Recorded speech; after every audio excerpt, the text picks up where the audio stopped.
Let's get more on this now with Alexey Muraviev. He's an Associate Professor of National Security and Strategic Studies at Curtin University in Australia. Good to have you back with us, Alexey. We saw Zelensky and 7 other European leaders rush to the White House after Trump literally rolled out the red carpet for Putin. They were worried that Trump would push for a peace deal that was built around Russian demands. Was their trip a success, do you think? Well, it depends from which point you're going to look at it. In terms of trying to end the war effort, yes, it's certainly a step in the right direction.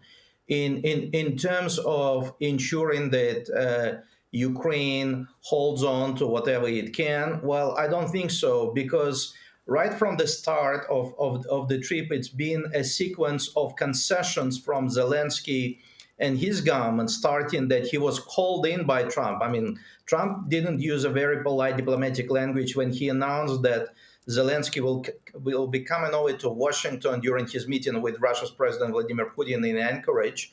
Rather than he's calling him in, the fact that Zelensky had to basically uplift his dress code and trained by the Europeans, because some messages was leaked about how he received advice on how to deal with Donald Trump, what to say to him, more importantly, what not to say. And the fact that Trump felt comfortable enough to interrupt the conversation with European leaders to call Vladimir Putin. So as far as I understand, the phone call did not happen after meeting with Zelensky and European leaders, but in fact during the meeting with European leaders. So it seems like it was a continuation of what Trump was discussing with Putin. Putin was invisibly present in the room, and the fact that the actual meeting with Zelensky lasted just under an hour also suggests to me that everything has been predetermined, and Zelensky was just being informed about what he needs to take on board, what he needs to consider, and what he needs to provide answers to. So, in a sense, I would not probably look at it positively if I would be in Kiev or certainly in Brussels, because clearly even the way how European leaders were greeted in the White House, yes, there was red carpet for them, but normal protocol was not observed.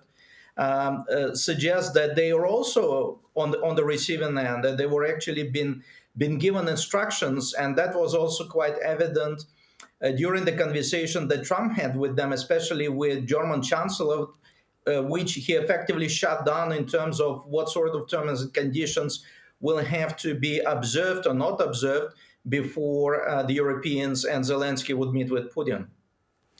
Zelensky says Trump has committed the US to playing an as yet unspecified role in security guarantees for Ukraine, and this is something that Zelensky and the European leaders had long been pushing for. What could those security guarantees look like, given the fact that the US, under this and the previous administration, have resisted putting boots on the ground in Ukraine?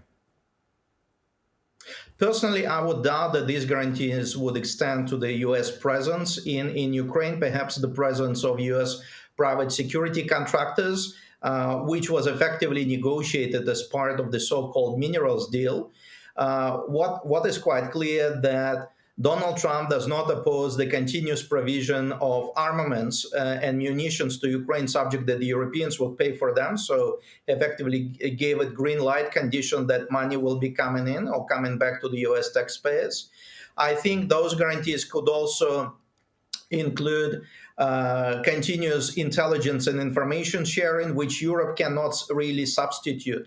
Perhaps some logistical enabler that once again the Europeans lack. And the fact that he can continue to act as the mediator between Europe, Zelensky, and Vladimir Putin. And that would probably be the principal guarantee, because clearly the United States, and that's been highlighted by Mark Rubio's interview on the weekend, wants out of Ukraine, wants out of being involved in the war. He wants to shift the burden on Europe. He understands that Europe cannot really do much without the United States effective power backing. So it's the effective power backing, perhaps along the lines that I have outlined just now, would form that guarantees package that Trump may have offered to Zelensky.